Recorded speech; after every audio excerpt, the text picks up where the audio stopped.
नमस्ते। आज हम जो चर्चा करने जा रहे हैं वह चर्चा हमारी श्रीमद् भागवत महापुराण के ऊपर है। श्रीमद् भागवत महापुराण में 18,000 श्लोक, 12 स्कंद और 335 अध्याय हैं।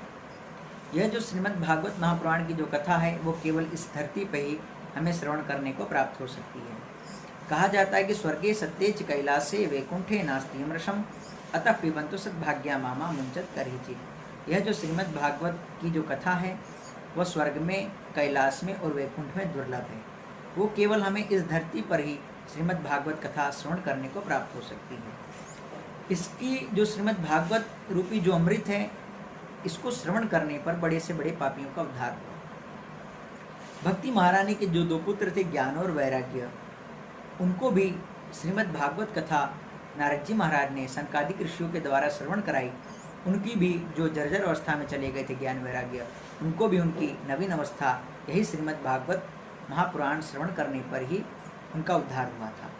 धुंधकारी जैसा 1 नंबर का पापी, जिसने अपनी माता को मारा, जिसने अपने पिता को मारा और जो हमेशा चोरी करता था, हमेशा लूटपाट करता था, डकैती करता था, धुंधकारी जैसा 1 नंबर का पापी जो प्रेत योनि में चला गया था, उसका भी उद्धार करने वाली यही श्रीमद् भागवत महापुराण है।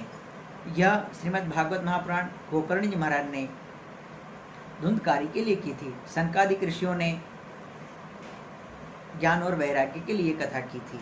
और जो हमारे राजा परीक्षित को जो श्राप लगा था, सिंह ऋषि के द्वारा जो श्राप दिया गया था कि बोले इति मरहित लंघ्याता तक्षके सुप्तमने हनि, हे राजन, आपने मर्यादा का उल्लंघन किया है, आपकी मृत्यु 7 दिन में हो जाएगी, तक्षक नाग आएगा, आपको डस लेगा। तो यह जो उनको श्राप मिला तो राजा परीक्षित बहुत निराश हुए और निराश होने के बाद कहते हैं बोले मेरी मानस से किम लक्षणम।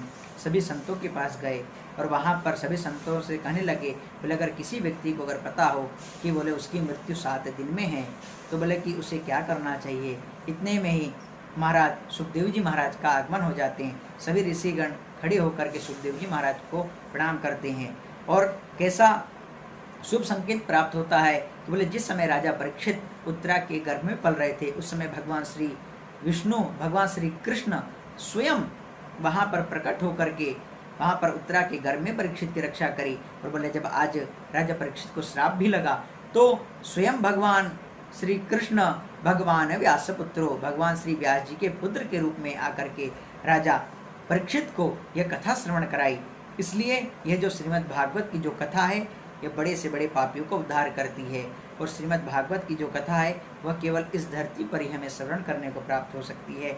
इसलिए आप सभी लोग यह श्रीमद् भागवत की कथा श्रवण करनी चाहिए, क्योंकि अगर श्रीमद् भागवत का बताया गया है कि अगर इसका जो श्रीमद् भागवत रूपी जो अमृत का जो श्लोक है, आधा श्लोक या 1 पद अगर किसी पापी के कान में भी चले जाता है तो उसका भी उद्धार हो जाता है।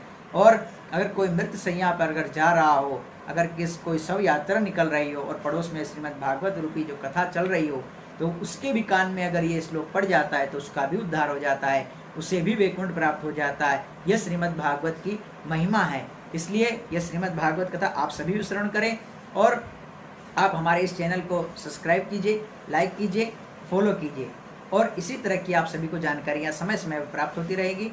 जय जय श्री राधे, जय श्री कृष्ण।